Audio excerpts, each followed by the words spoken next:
নামাজ অনেকেই পড়তে জানে না সঠিকভাবে, যে কিভাবে মা বোনদের নামাজ পড়তে হয়।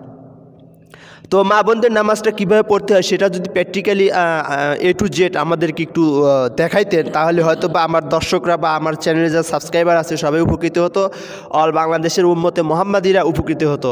তো এই বিষয় নিয়ে আমাদেরকে একটু বিস্তারিত বিবরণ দেন আপনি। আসসালামু আলাইকুম ওয়া রাহমাতুল্লাহি ওয়া বারাকাতুহু। সম্মানিত আমার অভিজ্ঞ দক্ষ একজন আপনি উপস্থাপক এবং পরিচালক, আমাদের এই চ্যানেলের পরিচালক, আপনাকে অসংখ্য ধন্যবাদ যে আজকে এই ক্যামেরার সামনে যে আপনি এমন একটা চমৎকার প্রশ্ন করবেন আমি কল্পনা করতে জানি না। তো ধন্যবাদ আপনাকে। একটা শিক্ষণীয়, একটা ইম্পর্টেন্ট, আমার দেশের বিদেশের দূরের কাছে যে যেখান থেকে প্রোগ্রাম দেখছে আমাদের মা বোনদের উদ্দেশ্যে আপনি চমৎকার একটা প্রশ্ন করেছেন। তো আসুন আজকে আমরা জেনে নেই যে আমার পুরুষ এবং মহিলাদের নামাজের মধ্যে কি কি পার্থক্য। পুরুষরাও নামাজ পড়ে থাকেন, মহিলারাও নামাজ পড়ে থাকেন, এই দুয়ের মধ্যে কি কি পার্থক্য। আমাদের পুরুষদের থেকে আমার মা বোনেরা, খালাজিরা, আপামণিরা, আপনারা যারা নামাজ পড়বেন বা পড়তেছেন, আপনাদের নামাজের মধ্যে কী পার্থক্য। একটু শর্ত, নামাজের পূর্বে যেখানে নামাজটা আপনি পড়বেন, ঘরের যে কোনো একটি জায়গা, নির্জনে, নীরবতা জায়গা, নীরব জায়গা নামাজ পড়া আপনাদের জন্য সবচেয়ে উত্তম হতে পারে। আপনার ছেলে বা ছেলের বউ বা কোনো মহিলা কেউ যেন আপনাকে নামাজে ডিস্টার্ব না করতে পারে। এখন নামাজ যে আপনি পড়বেন, নামাজের পূর্বে আপনার জামা কাপড়গুলো কেমন থাকা উচিত। এটা আম্মাজান আয়েশা সিদ্দিকা রাদিয়াল্লাহু তাআলা আনহা একদিন শুধু সরাসরি একটি জামা পরে তিনি নামাজ পড়তেছিলেন। আল্লাহর নবী দেখলেন, দেখার পরে বলছে, হে আয়েশা, তুমি কার সামনে তুমি দাঁড়িয়েছো? একবারের জন্য তুমি চিন্তা করেছো কি কার সামনে তুমি দাঁড়িয়ে নামাজ পড়তেছো? আল্লাহর সামনে তুমি দাঁড়িয়ে নামাজ পড়তেছো। আর তুমি আল্লাহকে না দেখতে পাও, কিন্তু আল্লাহ তো অবশ্যই তোমাকে দেখতে পাচ্ছ। তাহলে তুমি শুধু জামা পরে তুমি কেন নামাজ পড়ছো? এইভাবে নামাজ পড়া মহিলাদের জন্য মাকরু তাহরিমি। অতএব তুমি একটা বড় উড়না নিয়ে নাও, তখন আল্লাহ রাসূলের দৃশ্যমতো বা হিজাব পরে নাও। তা আপনারা হয়তো হিজাব পরে নেবেন, যাদের হিজাব আছে। বুরকা পরে, হিজাব পরে নামাজ পড়া সবচেয়ে উত্তম। কেউ যদি মনে করে যেটা একটু অসুবিধা হয়, বা হিজাব পরে নেবেন, মুখের হিজাবটুকু পরে নেবেন। আমি আপনার কাছে একটা প্রশ্ন করতে চাই যে মুখোশ পরে, মানে এই মুখটা ঢেকে এই মুখোশ পরে কি নামাজ পড়া যাবে? না না, মুখটা খোলা রাখতে হবে, পুরো এই ফেসটা খোলা থাকতে হবে। জি, ফেস খোলা রাখতে হবে, ফেসটা খোলা থাকবে, হিজাব খোলা রাখতে হবে। হ্যাঁ, একটা হিজাব আছে যেটা এই যে এই পর্যন্ত দিয়ে পুরো একবারে জি এই পর্যন্ত। অনেকে হিজাব, হ্যাঁ, হিজাব বানায় নিতে পারেন আপনারা নামাজ পড়ার জন্য। হ্যাঁ, বোরকা পরা লাগবে না, একটা ঢিলা ডালা একটা হিজাব আপনারা বানিয়ে নেবেন টেলার্স থেকে, যে হিজাবগুলো পাওয়া যায় এবং মার্কেটেও কিনতে পাওয়া যায়। যেমন এই মুখটা বেরিয়ে থাকবে আপনার পুরা মাথা থেকে এই হাঁটু পর্যন্ত, এরকম হিজাব আপনারা বানিয়ে নেবেন। আচ্ছা, আমি আপনার কাছে একটা প্রশ্ন, যে মেয়েদের পা কি আমরা পুরুষরা যেমন এরকম পা ফাঁক করে দাঁড়িয়ে 4 আঙ্গুল বা 5 আঙ্গুল, তো মেয়েদের ক্ষেত্রে একটু কিভাবে একটু নিয়মটা বলেন। এটা আমার কাছে এটা, হ্যাঁ, এটা আমি আমার ইয়ার ধারাবাহিকতাভাবে আমি এটা বলতেছি। তাহলে আপনারা নিশ্চয়ই তো জামা কাপড় বুঝতে পারলেন। নিশ্চয়ই আপনাদের যদি হিজাব পরেন তাহলে উড়নার আর প্রয়োজন পড়বে না। আর যদি হিজাব যদি না পরেন, নিশ্চয়ই কিন্তু আপনি উড়না পড়তে হবে আপনার মাথা বরাবর। আপনার মাথা দিয়ে উপর দিয়ে কাপড়ের মতো ঢাইকা আপনি এখন নিয়ত করবেন। নিয়তটা করবেন কিভাবে? এই যে আমার পাওয়ার দিকে একটু লক্ষ্য করেন আপনারা। আমাদের পুরুষ যারা আমাদের পাও কিন্তু এই যে 4 আঙ্গুল বা হাত পর্যন্ত ফাঁকা রাখি, এটা আমাদের জন্য দুরুস্ত আছে, সুন্নত। কিন্তু আপনার মহিলাদের জন্য 2 পা এইভাবে মিশিয়ে রাখা কিন্তু সুন্নত। লক্ষ্য করুন আমার মা বোনেরা, আমার আপামণিরা, এই 2 পা এইভাবে মিশিয়ে রাখা সুন্নত গেল 1। 2 নম্বর হলো এই যে হাতটি দেখেন, আমরা পুরুষরা সোজা হাত এইভাবে সোজা রাখি, আপনারা হাতে সোজা রাখেন।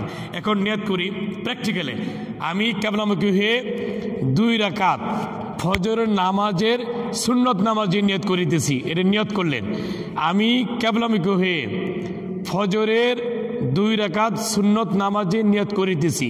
এখন একটা পার্থক্য হলো, আমরা পুরুষ যারা তাদের জন্য আমরা এই কানের লতি পর্যন্ত হাত উঠানো সুন্নত, যেমন আল্লাহু আকবার, এই যে এই কানের লতি পর্যন্ত।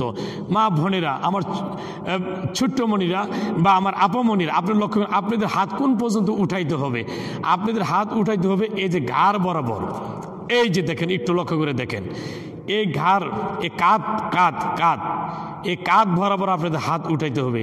আমাদের পুরুষদের হাত উঠাইতে হবে এই কানের লতি পর্যন্ত, আর আপনাদের হাত উঠাইতে হবে এই যে সিস্টেমে দেখেন, এই যে ঘাড়, এই ঘাড়, এই অত ঘাড় বা কাঁধ, এই কাঁধ বরাবর এই যে দেখেন। আল্লাহু আকবার। এখানে একটা কথা, আমরা পুরুষরা হাত বাঁধি নাভির নিচে, এইভাবে নাভির নিচে হাত বাঁধি, কিন্তু আপনাদের হাত বাঁধার সুন্নত হলো, একটু লক্ষ্য করে দেখুন, আমার এই ডান হাতের যে এই যে পাতিটা আছে, হ্যাঁ, এই ডান হাতের পাতিটা এই বাম হাতের এই যে এই জায়গার মধ্যে এইভাবে ধরতে হবে। দেখেন তার হাতটা আমরা নিয়তটা করে দেখেন, আল্লাহু আকবার, এই যে এইভাবে ডান হাতের এই পিঠের উপরে, এই ডান হাতের বাম হাতের পিঠের উপরে ডান হাতের তালুটুকু এইভাবে ধরা সুন্নত। এই যে এইভাবে ধরা, এইভাবে ধরা, এইভাবে ধরা, এটা কোনোদিন সুন্নত হইতে পারে না, এটা সুন্নতের বড় খেলাপ।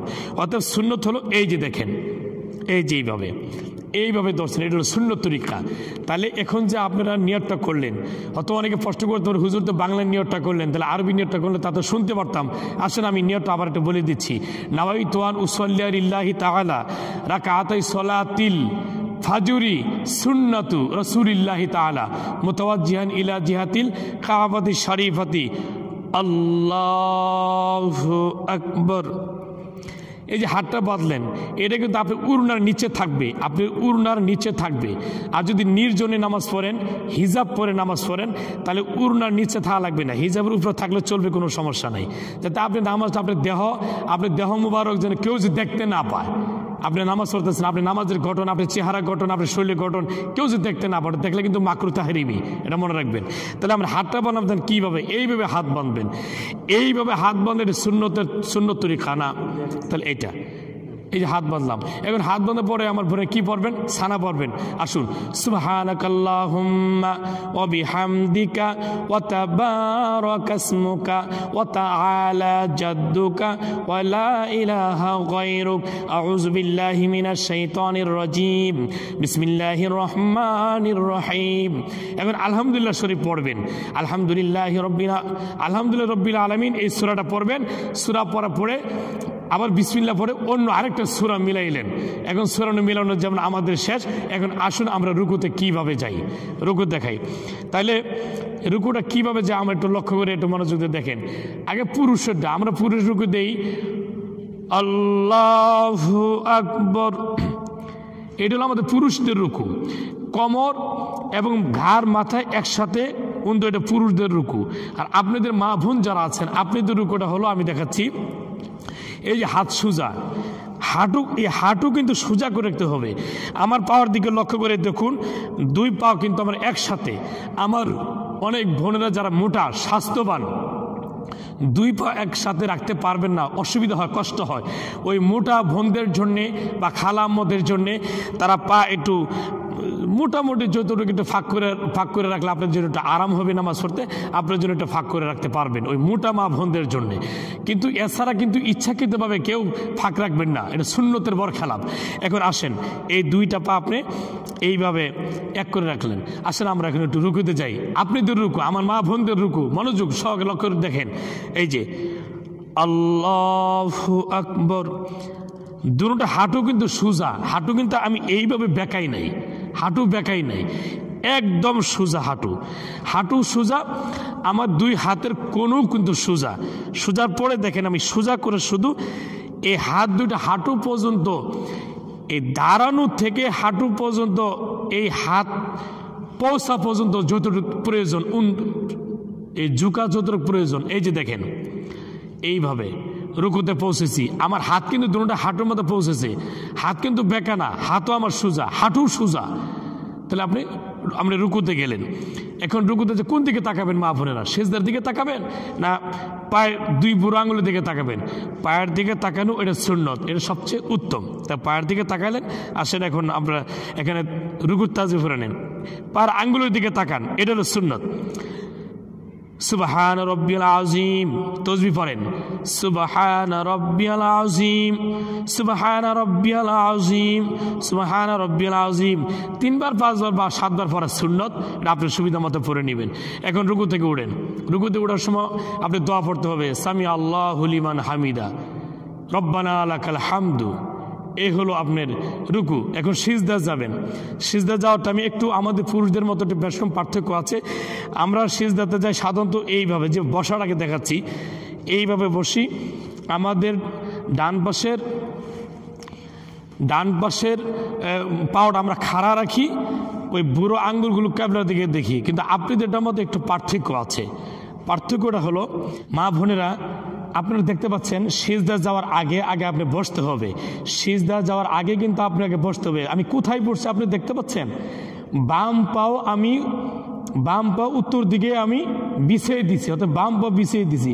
বাম পায়ের এই জায়গার উপরে আমি এই ডান পাটা ফালিয়ে রাখছি। দেখুন মা বোনেরা, এই বাম পা সোজা বা বিছিয়ে রেখেছি, বাম পায়ের উপরে আমি এই ডান পাটা দিয়ে রেখেছি। এটা হলো আমার মহিলা মা বোনদের জন্য। এইভাবে দাঁড়ালেন, দাঁড়ানোর পর আমরা সিজদা করি। দেখুন আমরা সিজদা করি এইভাবে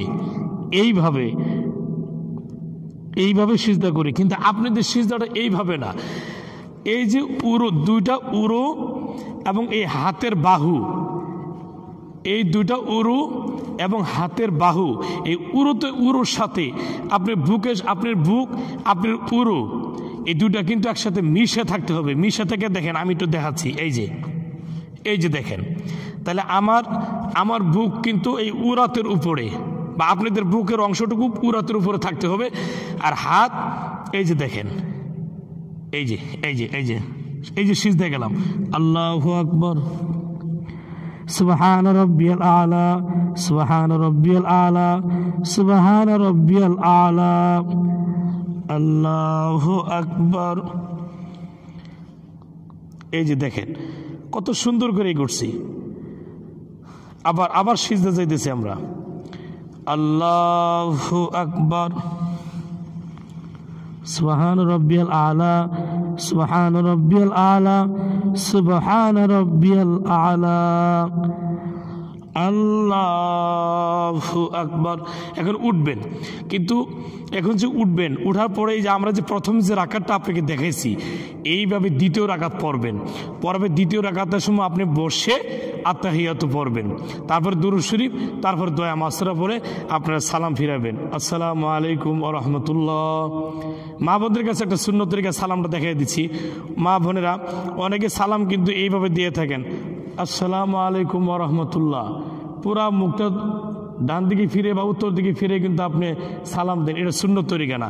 আমি সুন্নত তরিকা সালামটা দেখাইছি। দেখেন, আসসালামু আলাইকুম, আসসালামু আলাইকুম পর্যন্ত আপনার মুখমণ্ডল ক্যাবলার দিকে থাকবে, এটা মনে রাখবেন। আসসালামু আলাইকুম, যখন ওয়ারাহমাতুল্লাহ বলবেন তখন আপনার মুখমণ্ডলের চেহারা এই কাঁধের বরাবর থাকবে। আসলে আমরা প্র্যাকটিক্যালি দেখাই, আসসালামু আলাইকুম ওয়া রাহমাতুল্লাহ। এখন মুখমণ্ডল একবার ক্যাবলার দিকে নিয়ে আসেন। ক্যাবলার দিকে আনার পর এখন নতুন করে আবার শুরু করেন, আসসালামু আলাইকুম। লক্ষ্য করছেন তো, আসসালামু আলাইকুম বন্ধু কিন্তু আমার মুখমণ্ডল কিন্তু ক্যাবলার দিকে কিন্তু ছিল। আসসালামু আলাইকুম ওয়া রাহমাতুল্লাহ। যখন ওয়া রাহমাতুল্লাহ বলেছি তখন কিন্তু আমি ঘাড় ঘুরে কিন্তু আমার কাঁধের দিকে আমি তাকিয়েছি। আসসালামু আলাইকুম ওয়া রাহমাতুল্লাহ, আসসালামু আলাইকুম ওয়া রাহমাতুল্লাহ।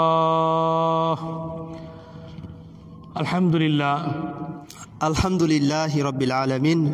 সমস্ত প্রশংসা সেই মহান রবের দরবারে, যে মহান রব আমাদেরকে আরও একটা ভিডিও কমপ্লিট করার তৌফিক দিয়েছেন। আপনারা জানেন যে আমরা শিক্ষামূলক ভিডিও আমাদের চ্যানেলে আপলোড করে থাকি, এবং আরও বিভিন্ন ধরনের ভিডিও আমরা সামনে আপনাদের জন্য আপলোড করব। আমরা হুজুরের এই বছর হয়তো বা আমরা ওই রকম হুজুরের ওয়াজ আমরা আপলোড করতে পারি নাই, তো ইনশাল্লাহ আমরা চেষ্টা করব আগামী বছর থেকে আমরা চেষ্টা করব যে হুজুরের বিভিন্ন জায়গায় যে ওয়াজ মাহফিল করে থাকেন সেই ওয়াজ মাহফিলগুলো আমরা আমাদের চ্যানেলে আপলোড করার চেষ্টা করব। দর্শক, ভিডিওটা কেমন লেগেছে অবশ্যই লাইক কমেন্ট শেয়ার করতে ভুলবেন না যেন, এবং আমাদের চ্যানেলটিকে অবশ্যই সাবস্ক্রাইব করবেন প্লিজ। অনেক চ্যানেল তো আপনারা সাবস্ক্রাইব করেন, কিন্তু আমাদের এই শিক্ষামূলক চ্যানেলটি অবশ্যই একটু সাবস্ক্রাইব করে রাখবেন যাতে কিছু শিখতে পারেন। তো আজকের মতো এখানে শেষ করছি। সবাই ভালো থাকবেন, সুস্থ থাকবেন। আসসালামু আলাইকুম ওয়া রাহমাতুল্লাহি ওয়া বারাকাতুহু।